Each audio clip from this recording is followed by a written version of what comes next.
贝，我是 Tim， 我是Marshall。今天呢，大家看封面可能就会就是不太一样，因为我们邀请到了一个非常特别的来宾。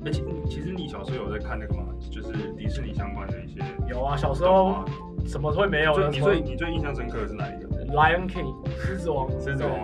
那个歌真的是很棒，从那个 Circle of the Lion。对。因为其实我自己啊，就是我也不知道为什么，可能就是因缘际会啊，就是小时候就是很喜欢小美人鱼这一部动画。你小时候喜欢小美人鱼？对，不太一样啊。不太一样。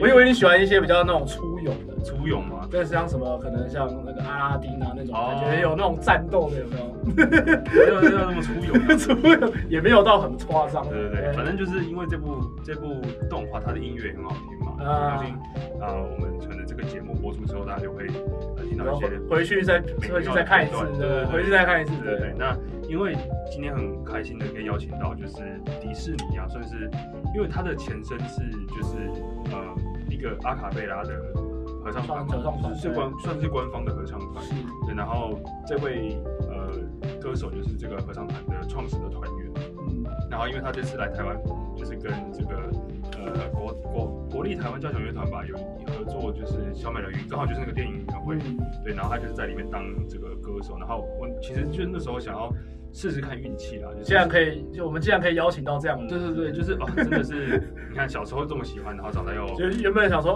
我们可能就是会被当做一个nobody 这样子，他们肯定没有看到那个讯息这样子，然后没想到就是真的有这种机会可以邀请到，我觉得很不一样，因为我今天可能会聊到很多，就是关于迪士尼的音乐，或者是这个歌手他怎么会开始唱歌，对，这个职业生涯，这个职业在美国到底是什么样子？对，那因为今天一样嘛，是英文的关系，所以我们可能还是会有一些中文的一些 reels 在 IG 上面啊。那整部的影片呢，这个就还是没有，不会有那种全字幕中文字幕吗？应该是我尽量啦，我尽量。这么拼？我尽量。对，那这个什么时候出来我就不敢保证。先不对。总之呢，大家到时候先听到 podcast 还是先听一下。对，还是先听，然后就算都是英文，练听力嘛。对。然后我们的 IG 上面会有一些就是小短片。对，那我们现在就是英文的正式开始。So yeah, we're gonna have the special guest today, and I'm pretty sure she can understand anything when we're talking Chinese. Yeah, welcome, Morgan. Hi everyone. Yeah, actually, I'm pretty shocked that you're willing to come to the show. Yeah. Really? Why? Yeah, because I was thinking, you just ignore anything like from Instagram. No, I love talking to people and I like getting to do things like this. So this is I'm really glad you asked. Yeah. Oh, it's my pleasure. It's our pleasure. You say it's your first time like doing podcasting. Yeah, just by myself. I'm used to doing it with my group, but yeah, just by myself in Taiwan. Wow. And you say it's your third time here to do performance. Yeah, I just finished my third trip here. I'm about to leave tomorrow. So. Wow. I'm glad you came to the show like the day before the flight. You know the timing was perfect. So. Yeah. Okay. Very good. And yeah, before we start, can you just tell your story, like how you get into like music stuff when you were 3 years old, right? Yeah. I started when I was 3. And then I really just was interested in singing. My mom was a singer, so she was singing a lot growing up, and I think really that's the first thing that really got me interested in singing. And then I sang a lot growing up in church, and then kind of figured out what musical theater was and got interested in Broadway. I did my first musical theater show. I played Willy Wonka in Charlie and the Chocolate Factory. Yes, I played a boy for my first show. The other boys were so mad that I got that. So I did my first show when I was about, I think I just turned 12. And then it was history from there. Like I started taking vocal lessons and got really into it, and I figured out you could make money from it, and I said, oh, that's what I'm gonna do.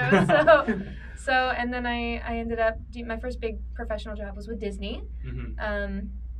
And I did that. I did a tour for about 1.5 years and started doing orchestral things. I ended up becoming a part of D Cappella, which is a Disney a cappella group. Did that for about 5 years, and now I'm here doing more like orchestral stuff, trying to get back into theater. Wow, that's very good experience. It's considered to the like being a professional singer, but when you decide to just get into like the traditional kind of singing style, or other than like pop song style or other style. I think initially for me, I liked that musical theater, each show has its own story, right? I liked the thought of being able to play someone other than myself. And I think that's what really got me interested in musical theater. The style of music kind of depends on the show, right? But I don't even really think it was the music that initially got me into theater. I think it was the thought of playing another character. Wow. That really got me into it. Yeah. So you're trying to be like other roles and characters. Yeah, it's sometimes it's nice to get a break from being yourself. Yeah, which kind of sounds a little weird and depressing, but like I don't know, that's not really how I see it. I love being myself, but it does feel like you get a little bit of a break by by playing another character that's not yourself. Yeah. Wow. But over the time you playing like so many characters, which one you think it's like you really admire or you wish you could be that kind of characters or person in real life? And there's so many. I consider them. Yeah, right. But I am Willy Wonka at heart. So, that was a fun role to play. I will say that. I'll give him that. And this is gonna sound weird because I said I liked playing other characters that are not myself, but I think my favorite role that I got to play was Catherine in Disney's Newsies. That was my first big job. And I think the reason why is because we're so similar. Oh. Really? Yeah, there's a lot of character traits that she has that are very similar to myself. So I think I liked playing her. I also really liked playing. There was a world premiere of a new musical called Midwestern Gothic. The musical was really cool. The music itself was insane. Not like typical musical theater style music, right? Like very, very different. I loved it. It was very folk and but also like pop and rock at the same time. It was very interesting. Yeah. And that part, her name was Stina, and she was a girl from the Midwest, and she got to like try to murder people and be crazy, and she was super manipulative and like. That's obviously not me. Like, maybe manipulation sometimes, but like, but maybe sometimes you gotta have that in this industry a little bit. But like, but I don't murder people. So, but it was fun to be able to play something that was so polar opposite of me. Okay. But like, when you play all kind of characters, it's not like you, right? So how do you kind of get used it? Yeah, kind of get into the roles and trying to play like as much like amazing when you get on the stage. It's really hard, right? It can be, yeah. Well, I mean, you have people like Leonardo DiCaprio, who is a method actor, which, I don't method act. So it's not like I bring parts of the character in my daily life, so I don't do that. But for me, it's like the second you leave the stage, you leave the character on the stage. You don't take it home with you, which is hard to do sometimes, especially when you're like supposed to be acting like, crazy and manipulative and like dramatic and like and sometimes like you're playing like a really depressing part and like it like really puts you in a weird headspace, but it's really important to just like leave it on the stage when you leave, so you don't bring it home with you. But that is hard. I think it's like that's an art, I think, trying to figure out how to not take parts of the character with you. So I learned that over time. It took a bit of time to figure out how to leave that at the door, but I think so. But how do you like put yourself in the position like trying to mimic that rules? And thinking that way? I mean, you really have to do a deep dive into the character analysis, right? I spend a lot of time researching, I think, and seeing like, researching how they would act or why they are the way that they are. I think if you understand why certain characters that you play do or say certain things, then it's easier to play that character if you know why they do it and you can resonate with why they do certain things. so yeah, really just a lot of research and a lot of practice and a lot of dissociation. Yeah. But which one is the hardest one? Like when you play? Like the hardest role I've played? Mm-hmm. Probably Stina. Oh. Probably the one who's like, yeah, polar opposite of myself. Like murder people. Yeah, because I'm like, how am I going to justify murder? Oh, okay. Okay. I can't really do that, but like you have to. Yeah, you have you to gotta like play him. play her. So I think like instead, like for her specifically, I was like, all right, I need to think about her upbringing, what happened to her, like what caused her to be like this, and like kind of think of it from that perspective, even if I don't necessarily agree with what she did. Okay. But this kind of, how can I say, the skill or like this kind of knowledge you've been taught when you go into the like the schools or like classes you have? Yeah, so I mean, a lot of people who are in musical theater go into I don't know, they get a Bachelor of the Arts or go to college for it, or a conservatory or something like that. I ended up booking work before I got the chance to go to school. So for me, I've had to take like individual classes with individual teachers. So like I have a vocal coach that I work with. I have many different vocal coaches that I've worked with. I've taken different acting classes, like workshops with like casting directors, lots of dance classes, but never went to like school for it, which is kind of weird for this industry. It's kind of not as common. So everybody just go to school. Go to school. Most people do. Yeah, it's pretty rare that you hear otherwise because, you know, everybody knows it's great to have a really good program on your resume. Right. When you go into an audition, because that's the first thing they see is like, oh, she went to University of Michigan, which is like the best musical theater program. And once they see that on your resume, you're booked for life. Or that, at least that's what it seems like, right? Yeah. You know, as somebody who does not have that on their resume. So it usually like, it makes them trust that you're going to do a good job. So. But because during the dinner you said if you like quit the job right now and you're going to college, it's hard for you to like go back. I mean, if you start really early, right? Most people will go to college and then they will start their career. Whereas like I started mine at 17 years old. So like most people don't start that early. They'll do training programs and stuff when they're younger, but a lot of them don't really audition until they turn 18, but not really until after their college programs because it's kind of like illegal to audition before you're 18. For me, unless like if you do audition before you're 18, that means you need to have like a teacher. They need to hire a teacher for you. But I did not tell them that I was underage. So I started auditioning when I was 16 and I was not supposed to because they would have had to hire a teacher otherwise.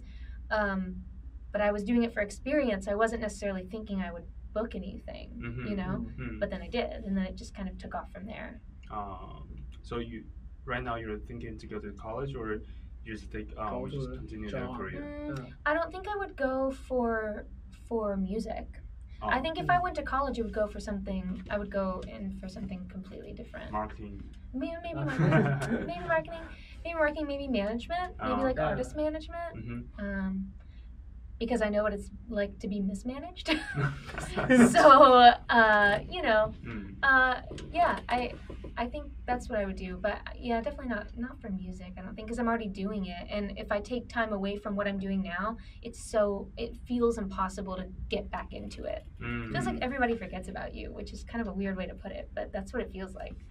Yeah, but I thought if you go to the really good college, like you say, like Michigan College, maybe. So there's no way they think you're just go to like nice college and you go back to the industry, they're gonna hire you again? I mean, they probably would if I had University of Michigan on my resume. but it would almost be like I would be starting from scratch.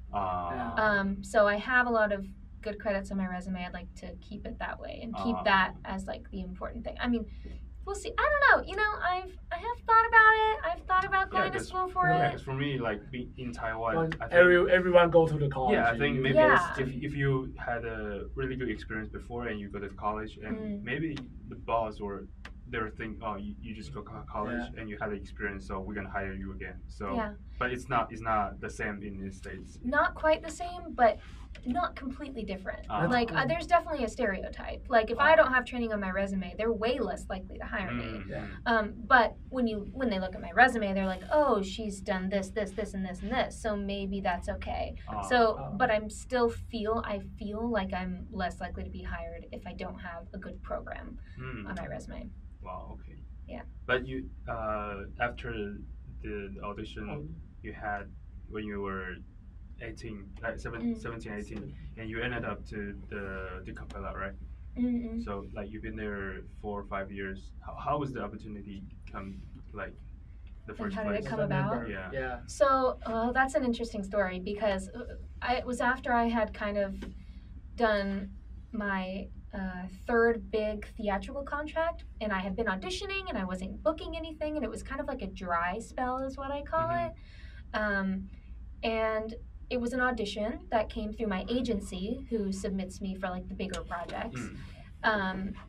And at first it was just going to be like one tour, an a cappella tour of like 7, I think originally it was going to be 14 members, and then we were going to split it up and do different tours. But ended up being 7 members. But I was like, okay, I'll go in for it because I need a job. But I've never sung a cappella in my life. Wow. Ever. And yeah, so I was like really nervous going into it. I was like, I literally need this job. So I studied really hard. I don't even think I slept that night, because the night that I found that I was gonna go in for the audition, they sent me all this music that I had to memorize. Wow. And then once we got there, we had to sing through the music, and they taught us choreography because we also had to dance in the group a little bit. Wow. So like there was like multiple rounds of auditions. Right. I did not know how to sing a cappella. I was staying up all night trying to learn all these songs and different arrangements.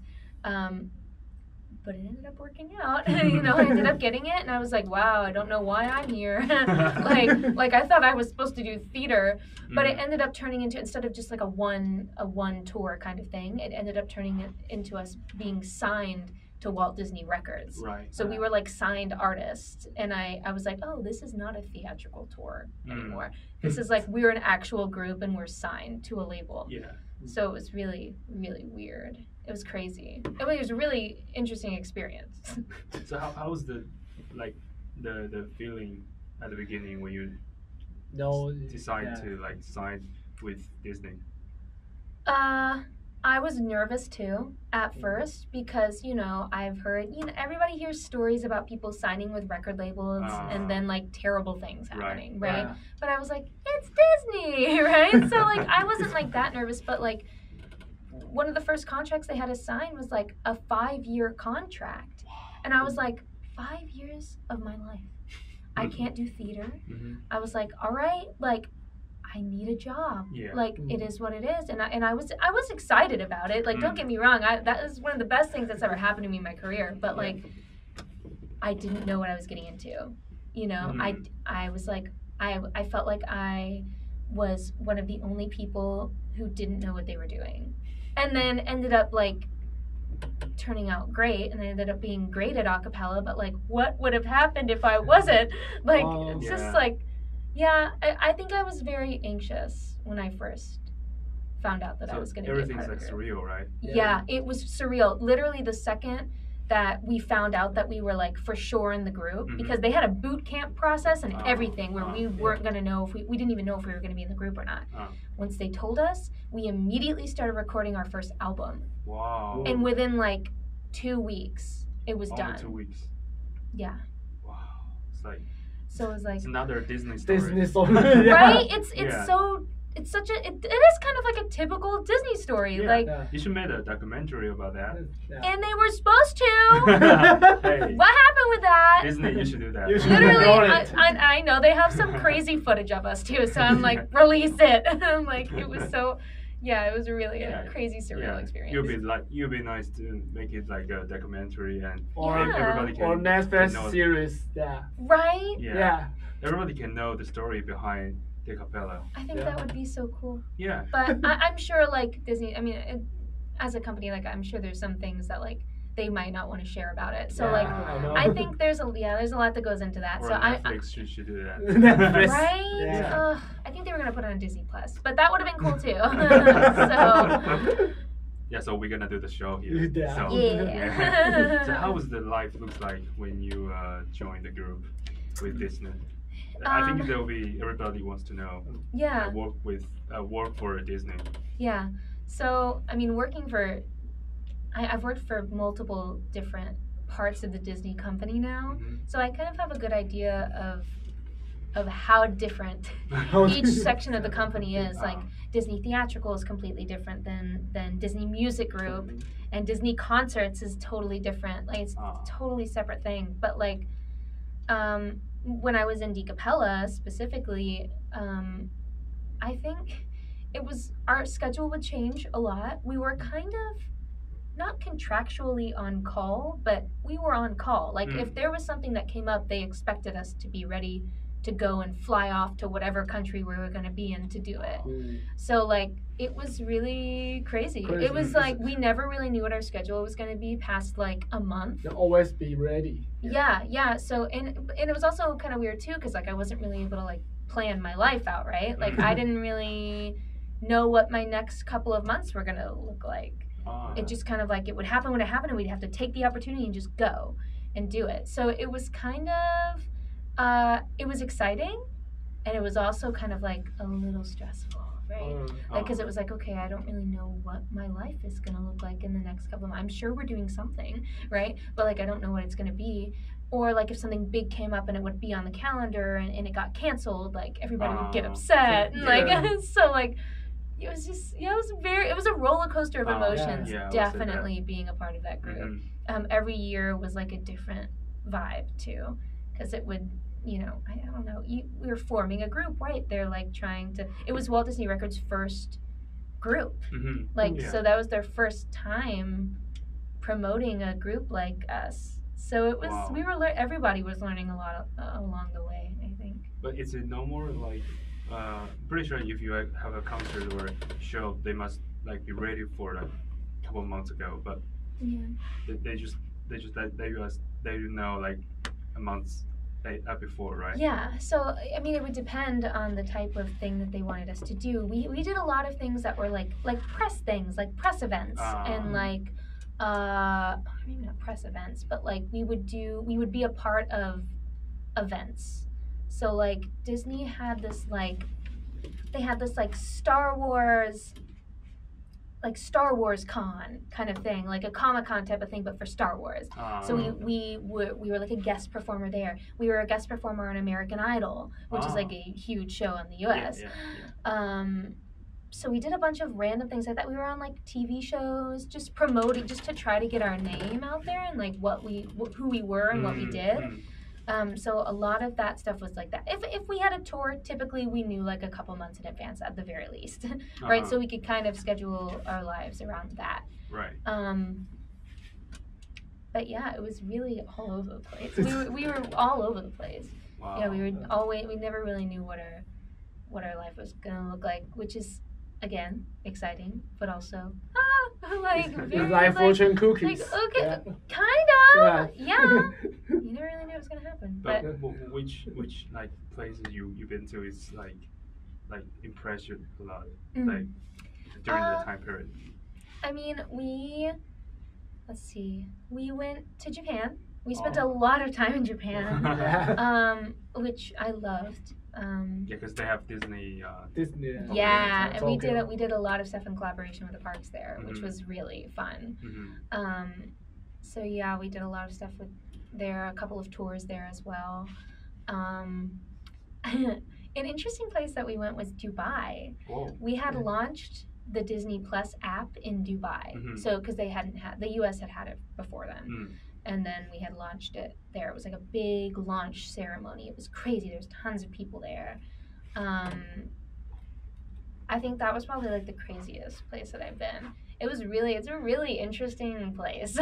Like, it's like everything is so flashy and bougie, and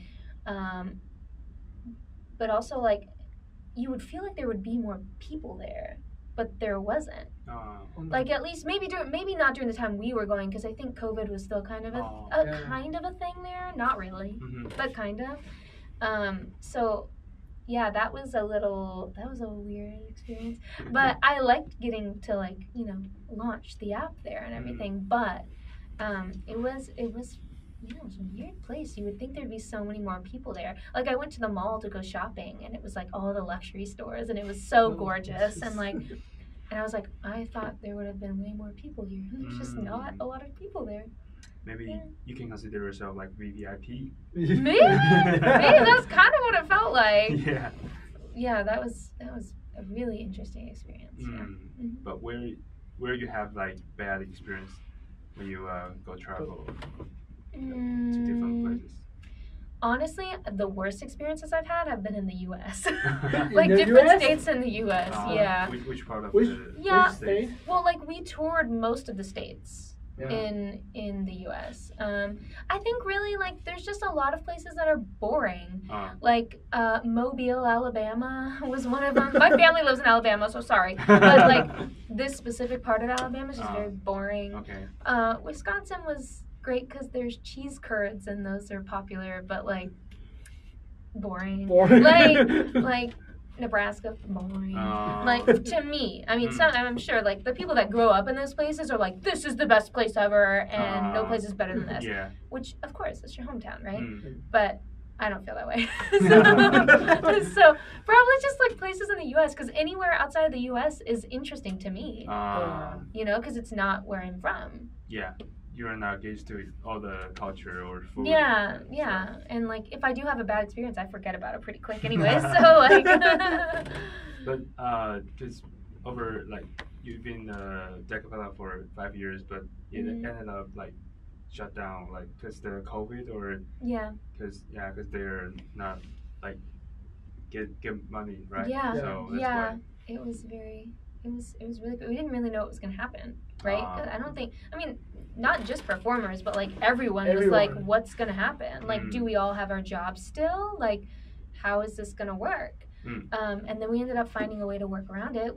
They sent us a bunch of recording equipment like this, and we literally would record our songs there. Oh, okay. And so they gave us like studio equipment. We'd record ourselves. We'd send it off to the production people, and they would edit it and turn it into songs to put on like Spotify and stream and stuff like that. It was really crazy. Yeah. So after Decapella, you just seek what kind of opportunity you can have? Yeah. Well, I mean, more like initially after Decapella, I was like, I need to get right back into theater. That's what I want to do, and I still really want to. The industry's really weird right now because of COVID, like in the lack of money and funding. It just feels different too on top of that. Like everything it's not the way that it used to be, which is good, but also like not great sometimes.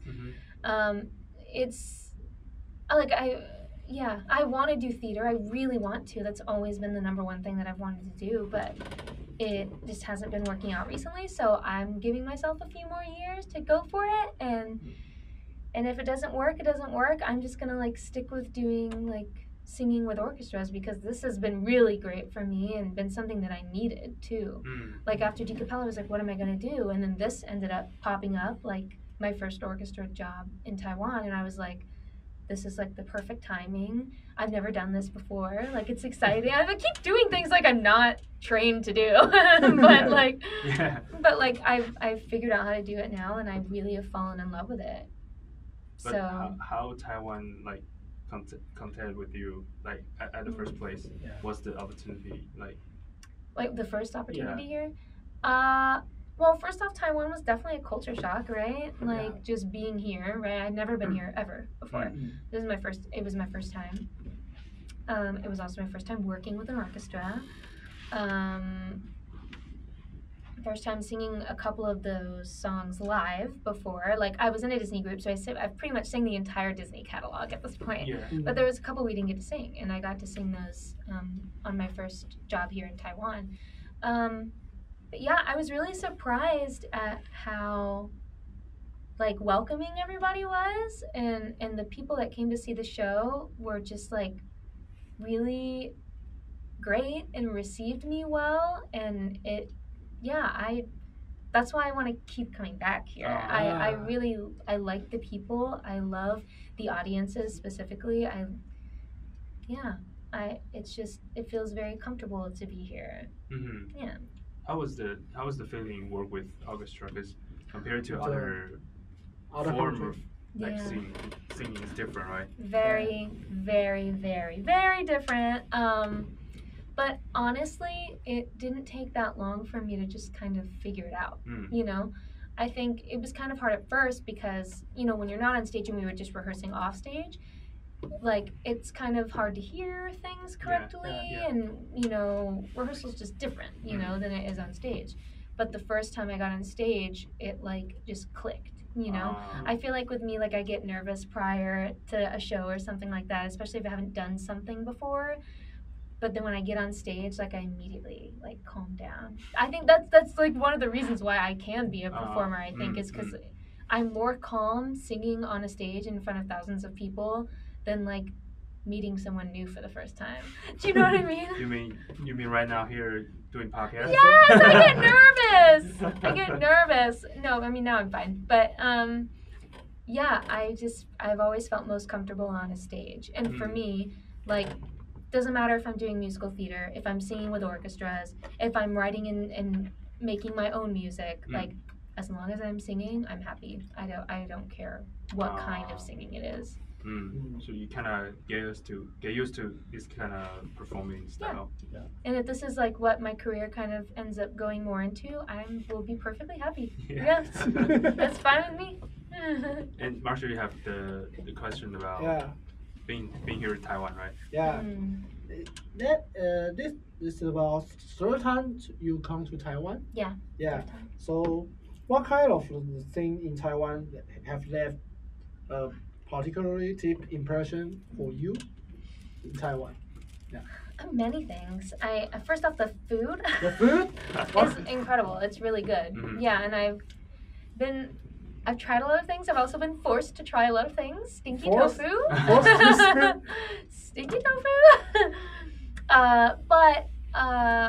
Yeah, I think that's the main thing is like the food is all surprisingly great, and like I also, you know, you never really know how like the people are going to receive you wherever you go. If you go somewhere new, especially a different country, and I feel like the people have been really great and like kind.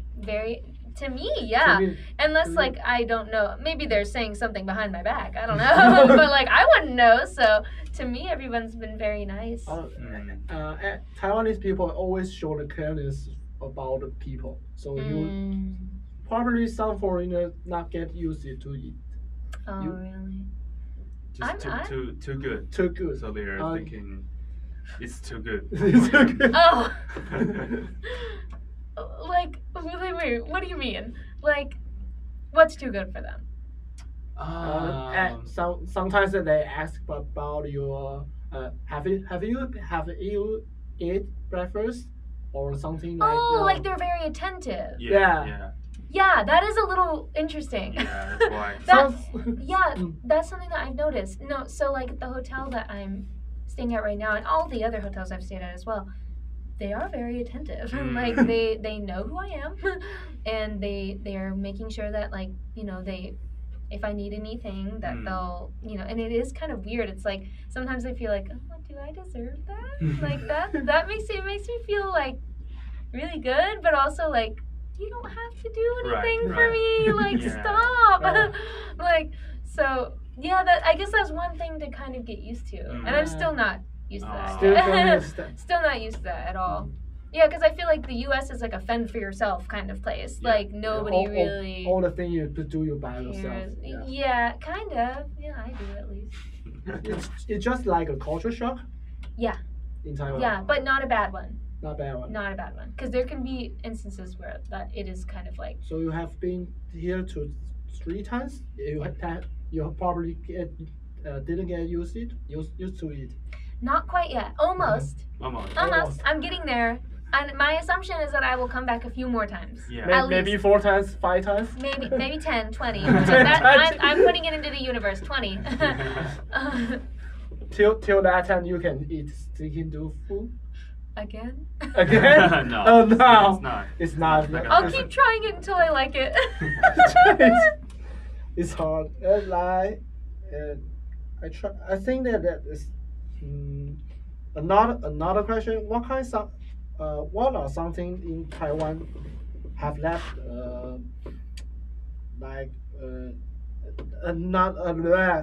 sorry, it's my fault. How does it look like working with the Taiwanese local orchestra? Orchestra. Sorry. Oh, like what is it like walking with? Working with. Working. Yeah. I think they're great to work with because they're like on top of their stuff. Do you know what I mean? Like everybody knows what they're doing. They're prepared. They are more than on time. They're early.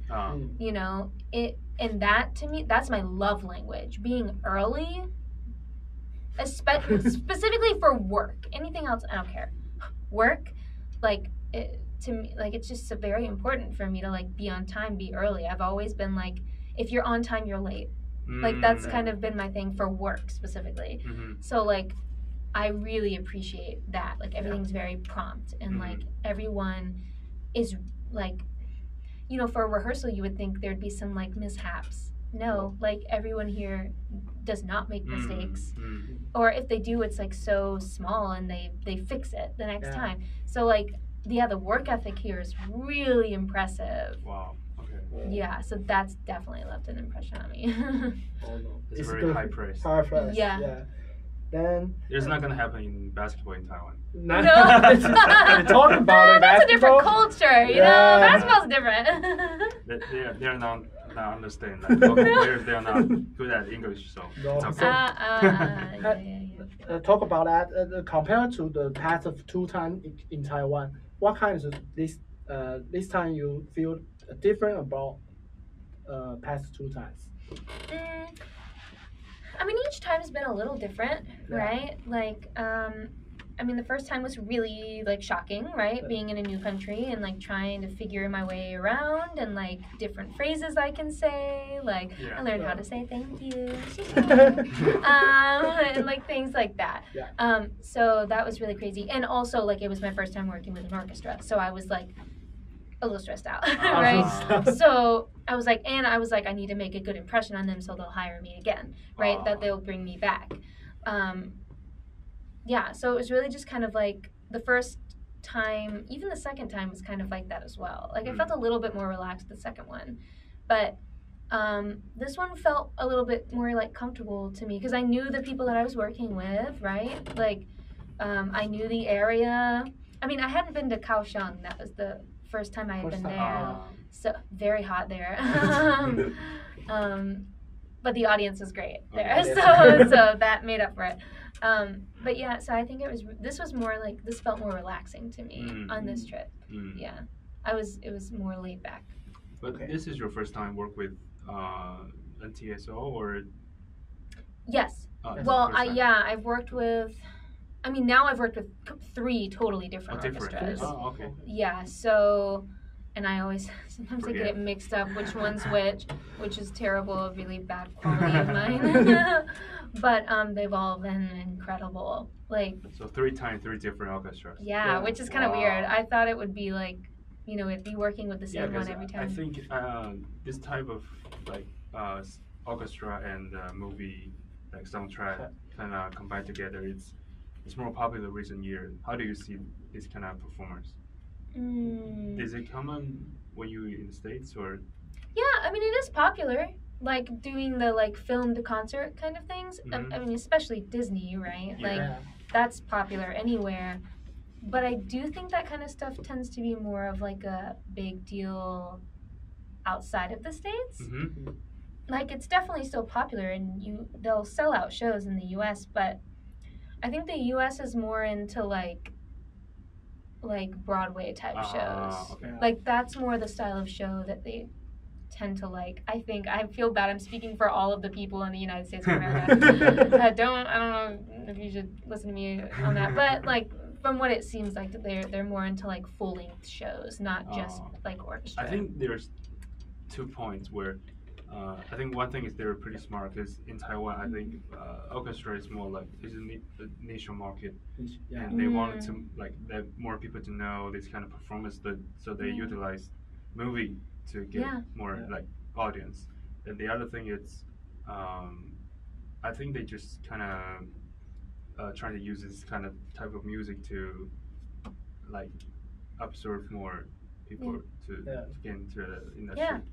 Yeah, that makes sense. I mean, like when you look into especially when I was looking into the audience this time, like it's all different kinds of people there. It's like children. Like like in the U.S., it would be mostly kids, and then here, it's like mostly adults.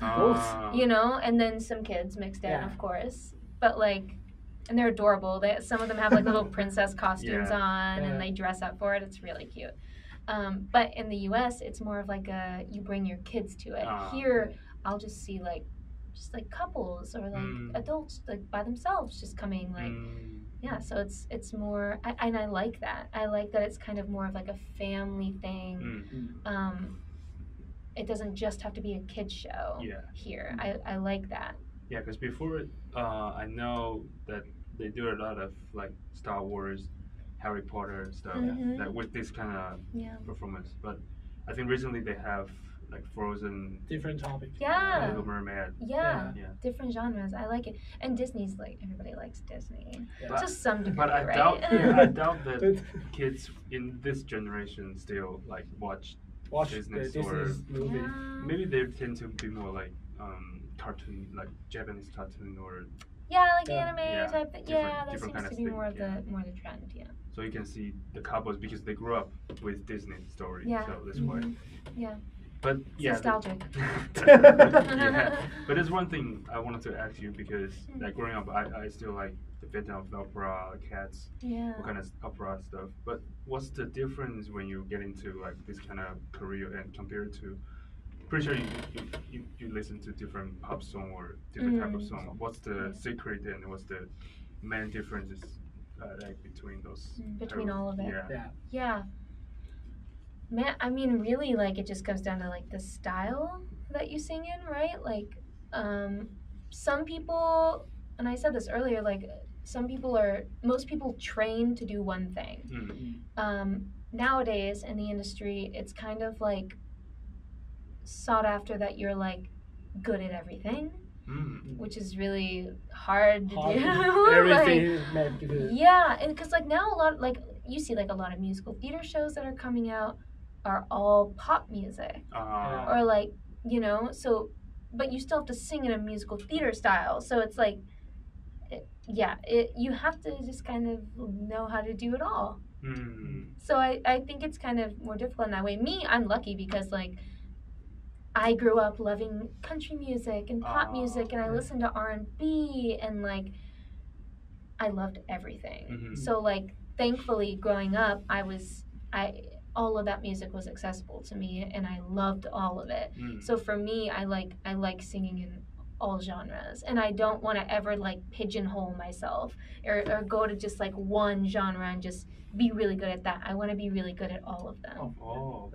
That's like my goal, I think.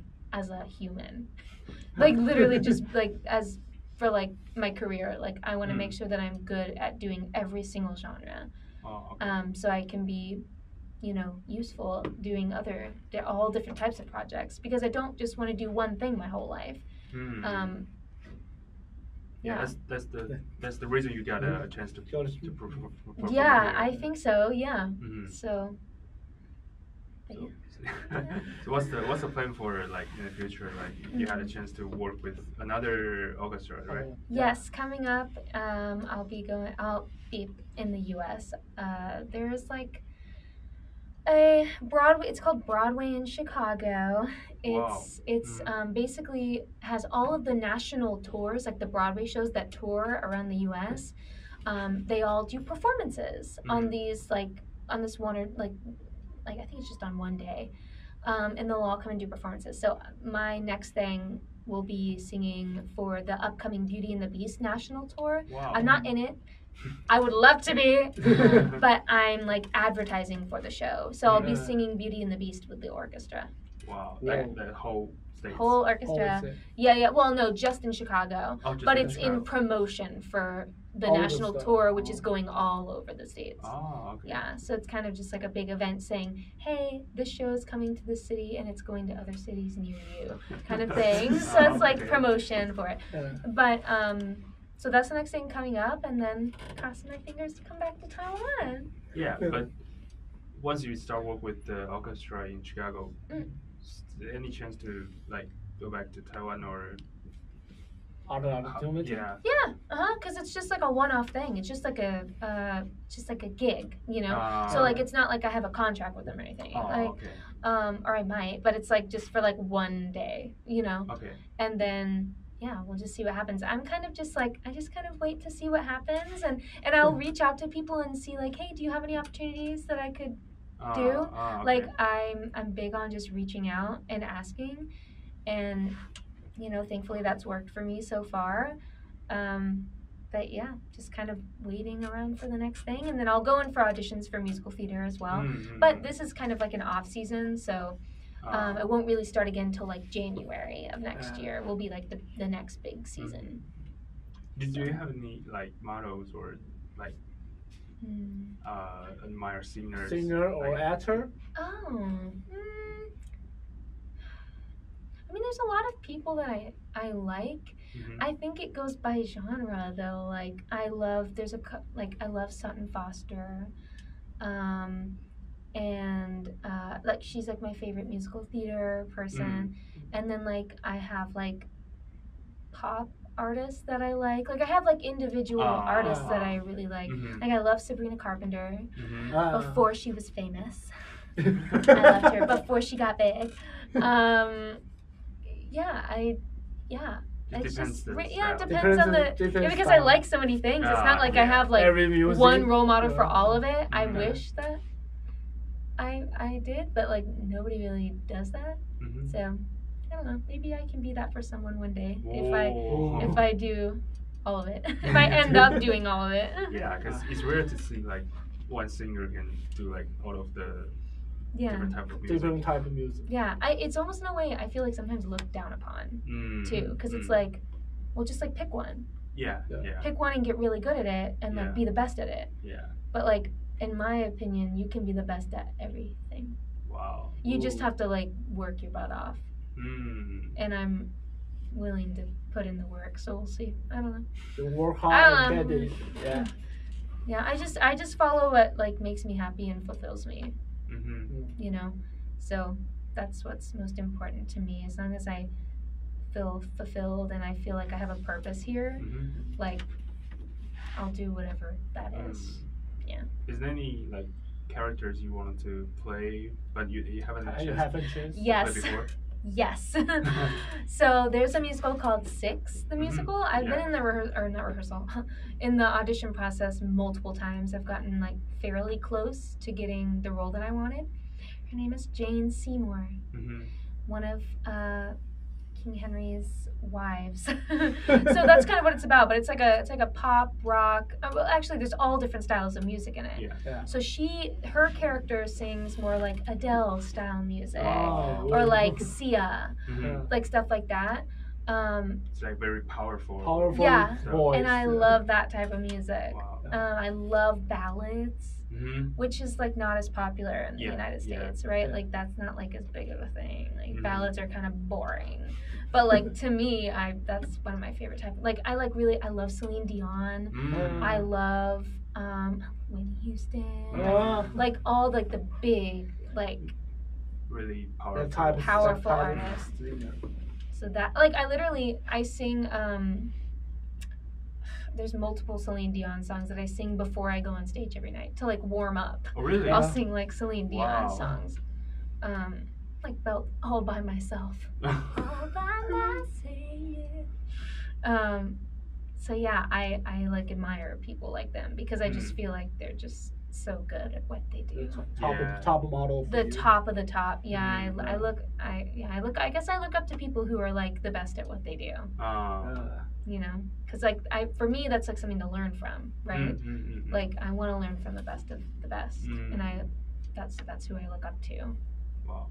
Even if I don't become that, like I'm like literally just like striving to be that is really. So that's the character you want to play. Yeah. Because the music, right? The music. Yeah. So probably Jane Seymour, and then I talked about this earlier at dinner, but Anne Juliet is a show that's really popular. There's a character called Anne who plays Shakespeare's wife, but she is like, I love her songs. She sings a lot of Celine Dion. Wow. Like so I'm like, that's what I want. That's the one I want. So you want to sing the song? Yeah, I want to be able to sing her songs.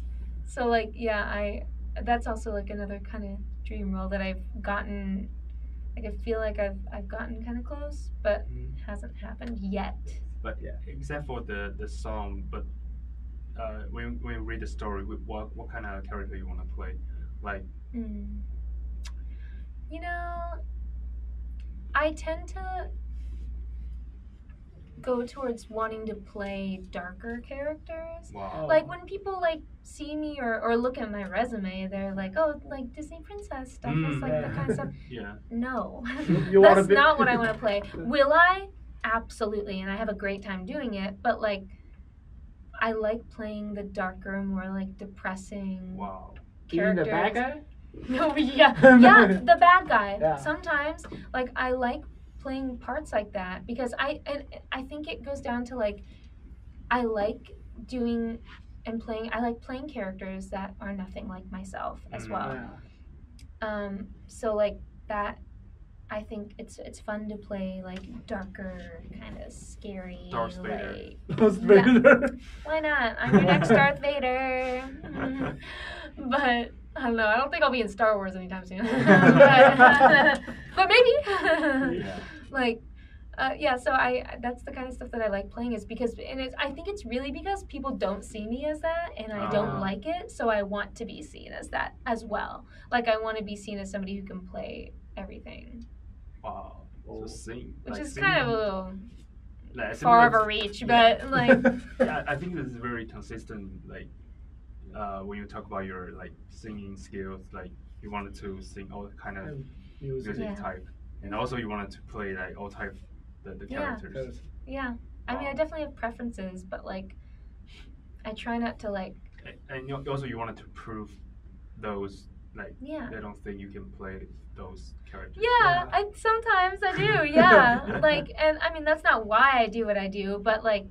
Some part of the reason. It gives me motivation, and it makes me better. Like it makes me a better performer by that, and I'm very competitive. So that's why. That's bites me in the butt sometimes. But that's like a very big part of me. I'm very competitive, and I'm not like. It's more of like an inward kind of competitive. Like I don't really think that people necessarily would know that I'm competitive, but when it comes to like musical theater auditions or stuff like that, I'm definitely. I'm definitely competitive. It's fun to me. Okay. And just get motivated. Yeah. And if I see somebody who's better than me, like that motivates me. You know, instead of like makes me feel like, oh, I'm not as good as them. Like, no, like it makes me feel like, okay, well, I'm gonna do that too. I'm gonna be just as good as them. You know, it makes you work. It makes me work harder. Yeah. So for me, that's the. Important. I think that's the very good Disney story. Yeah. Yeah. They just wanna they need to make this documentary like this. Like this. Yeah. Very very educational like stuff. Yeah. Good. Yeah. But maybe one day. Yeah, so maybe in the future you can have the chance to come back to Taiwan and play different kind of music, right? Yeah, 'Cause hopefully. Because many fans asking like, what's your plan? What's the schedule? But right now you don't know, right? Yeah. Don't know. I feel like my life, I never know what's gonna happen over the next couple of weeks. Like the most crazy thing could happen and it will change my life forever. Like that's like kind of how being in this industry is. Like you could be just like having nothing coming, no, you wouldn't be booking any auditions and you'll be sad and depressed, and then all of a sudden the next day